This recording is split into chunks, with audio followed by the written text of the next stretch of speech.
The last 20 years have seen a string of settlements being woven along the Thai-Cambodian border. The names are far from evocative. This is Site 2. But these camps have become home to some 300,000 Khmer who have fled famine, persecution and war in their own country. For longer than many of these young Khmer have been alive, civil war has racked their country.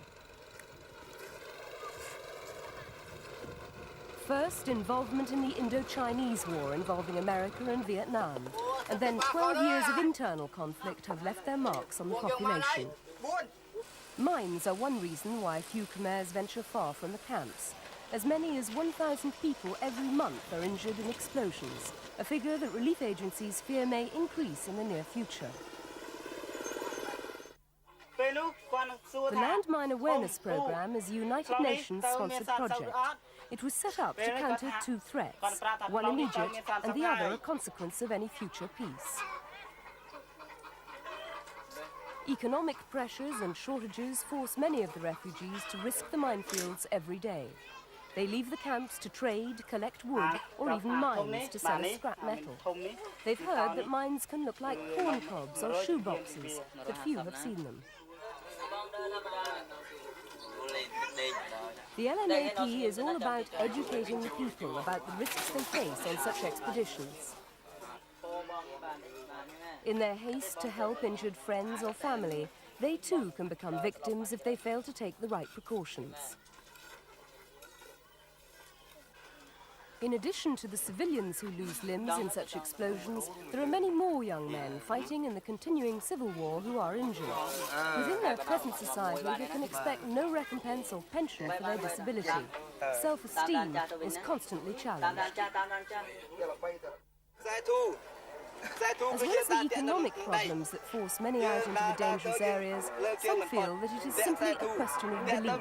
If they have enough faith, they can be protected from anything. Many have found to their cost the dangers such action holds. The LMAP has sought to work with such beliefs rather than try to discount them. Officials stress the programme's purely educational nature. It has nothing to do with defusing explosive devices. That's a role for military-trained experts. On the one hand, the aim isn't to give a false sense of security, yet nor is it to make people so scared that they won't go out. There are plenty of reminders about the dangers. The important thing is to try to reduce the risks.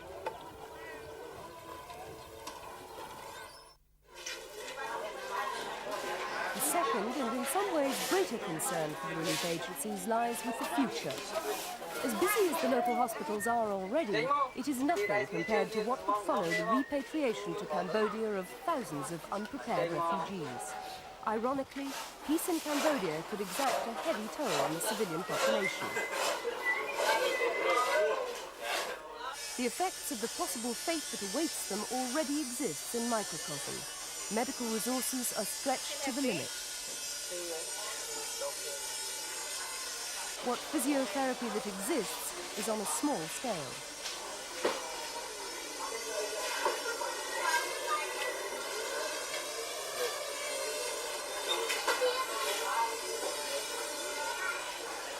What elsewhere might be the handicrafts of a convalescent, here provide a poignant reminder of the life that awaits many in a wheelchair.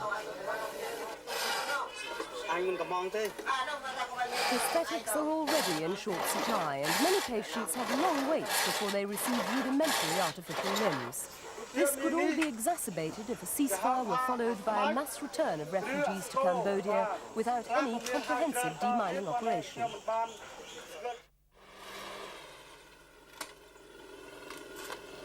It was with a regard to these possible dangers that the Landmine Awareness Programme was started. The objective of this program is not to demine, but to provide a civilian population in the Khmer border camps with a sufficient knowledge regarding the dangers of landmines to avoid the dangers of the mines. All of the 5 groups involved in the Cambodian fighting are responsible for laying mines. No one knows quite how many, but 100,000 is given as a conservative figure for anti-personnel devices still lying in the ground. With no maps kept and locations soon forgotten, it's feared there'll be a problem for generations to come.